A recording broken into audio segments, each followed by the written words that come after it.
Good, Ralph. Welcome, everyone. Welcome to Reno's Old Time Music Festival, and what a treat we have in store for you this week. Actually, he's a legend in our acoustic and bluegrass field, and I wish you would make welcome Dr. Ralph Stanley. Welcome, Ralph. Thank you, Ronnie. It's real good to be here with you. Oh, tickled to death. We're sitting here on the banks of the Ohio in Owensboro, Kentucky, and at the River Park Center up here, and just what a beautiful place there is up here. Just having a real good time. Well, we are. We're having Yes, foot sir. stomping. Yes, for sir. sure. But there's just so much I want to talk to you about, All Ralph. right. And I want to go back to the early years. Let's go back to the Stanley Brothers, Ralph and Carter. That's been a long time, hasn't it? It's been a while. Yes, sir. It's been a while. Sure has.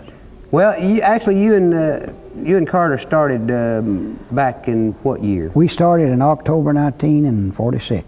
46. My gosh. And went 20 years? Went 20 years.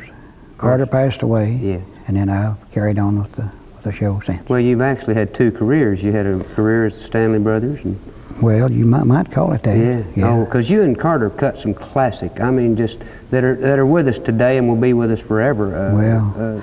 Thank you. Carter was a real good songwriter. Oh, I know. And we did a lot of the songs that he wrote.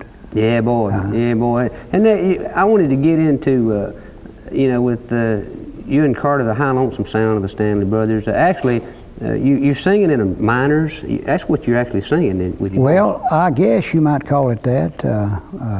It's sort of an old mountain style, I know. Oh boy, oh boy. Well, I think it's your style, Ralph. I've always thought it was. Well, I guess so. Yeah, and I want to brag on the Stanley Brothers and actually our dad, Don Reno and Red Smiley. Both the groups were inducted into the Hall of Honor at our IBMA Awards here in Owensboro last year, and if we can, we got the plaque with the Stanley Brothers. What a beautiful plaque. I know Carter would be just thrilled to death with it. I know he would, and I'm real proud of that, and I'm real proud that Don and Red got it too. Oh boy, it couldn't Yes, happen sir. to two better groups as far as I was concerned. I think so.